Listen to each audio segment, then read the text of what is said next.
If you're reading this, don't scroll away, because what happens in this story will leave you shocked, inspired, and begging for more. And if you love powerful stories of justice, survival, and hidden strength, make sure you subscribe right now so you never miss the next one. Because this isn't just about bullies and a blind girl. It's about what happens when the wrong people mess with the daughter of a man trained to outthink, outfight, and outlast anyone. A man who knows fear because he teaches it. A man who wears the title Navy SEAL like a second skin. And this is the story of how a group of arrogant kids learned in the hardest way that appearances deceive, that blindness doesn't mean weakness, and that love, loyalty, and discipline can turn the tide of cruelty into the most unforgettable reckoning. The story begins in a quiet town where everyone thought they knew everyone else, where a young black girl named Amara moved with her father, a man who most assumed was just another single dad working odd jobs, and her blindness made her stand out in the hallways of the local middle school, where whispers and laughter followed her like shadows, the cruel voices of children who didn't understand her strength but only saw her white cane, her dark glasses, and the careful steps she took as she listened to the rhythm of the world instead of the lights others took for granted.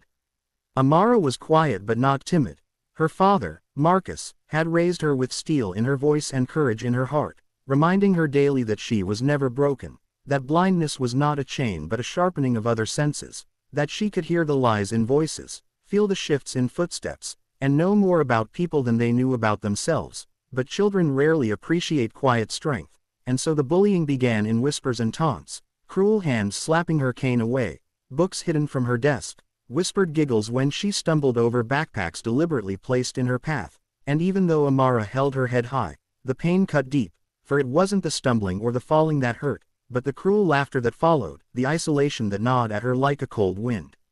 Marcus, her father, knew something was wrong, for he had been trained to sense danger, to see what others missed, and though Amara insisted she was fine, her careful tone betrayed her, and one day he followed her to school unseen, his SEAL instincts blending him into the shadows, and what he saw filled him with both fury and resolve, for a group of older kids had cornered her near the lockers, mocking her blindness, snatching her glasses, waving their hands in front of her face as though testing whether she would flinch, and though she stood still, proud and unyielding, Marcus saw the silent tears that she fought to hide, and in that moment, he vowed not just to protect her, but to teach her to defend herself in ways no one could expect. But Marcus didn't storm into the school or confront the bullies directly. No, SEALs don't fight wars with rage, they fight with patience, planning, and precision, and Marcus knew that the greatest gift he could give his daughter wasn't protection but empowerment, and so that night, in their modest living room, he began training her, using sound, touch, and memory, turning their home into a dojo where she learned how to move like water, how to fight without sight, how to hear the shift of breath before a punch, how to strike where it hurt most. And though she doubted herself at first, Marcus reminded her of the countless missions where darkness was his ally, where sight meant nothing and silence meant everything, and slowly Amara grew stronger, faster, sharper. The bullying didn't stop, it escalated, as bullies always grow bolder when they sense resistance, but Amara no longer stumbled as easily, no longer looked small when surrounded, and one day when they tried to knock her books from her arms, she caught the hand midair, twisting it with a precision that made the boy yelp, and though she released him without a word, the message was clear, she was no longer prey.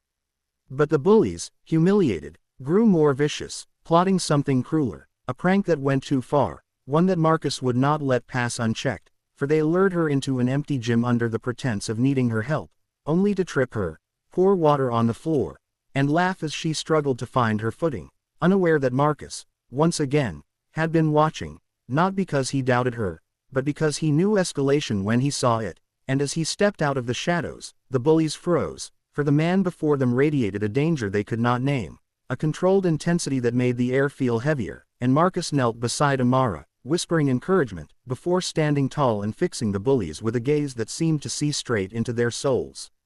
He didn't shout, didn't threaten. He spoke in a voice calm and steady, telling them that every choice has consequences, that cruelty builds debt, and that one day they would face someone who wouldn't forgive, and though they scoffed, nervous laughter covering their fear, Marcus only smiled, for he knew fear better than they ever would, and he had already planned their lesson. Days later, the bullies found themselves invited, through a school leadership workshop, arranged by Marcus and a sympathetic principal, to a camp that Marcus volunteered to run, and there, under the guise of team building, Marcus put them through challenges that tested endurance, discipline, and respect, pushing them into darkness, blindfolding them, making them rely on senses they never trusted, forcing them to understand, in a small way, what Amara lived every day, and slowly, their arrogance cracked, their cruelty melted into shame, and some even apologized, their voices trembling as they realized how blind they had truly been. But not all bullies change. One boy, arrogant and angry, refused to bend, plotting instead to strike back harder, and when he tried to ambush Amara after school, she stood her ground, using the very techniques her father taught her, disarming him with precision, leaving him on the ground gasping while she walked away with dignity, her father watching from afar with pride.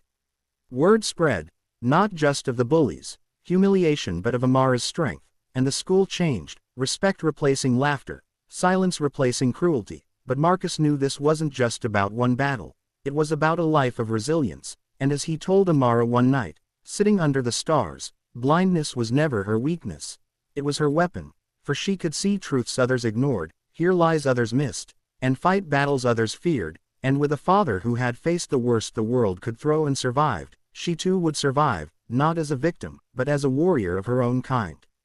And in the end, the bullies learned that targeting a blind black girl wasn't just cruel, it was their greatest mistake, because they underestimated the fire inside her, and they forgot that behind her stood a father who was more than just a man. He was a Navy SEAL, and his greatest mission was not the one stamped in classified files, but the one written in love, raising a daughter who could turn pain into power and silence into strength, leaving behind a story that no one in that town would ever forget.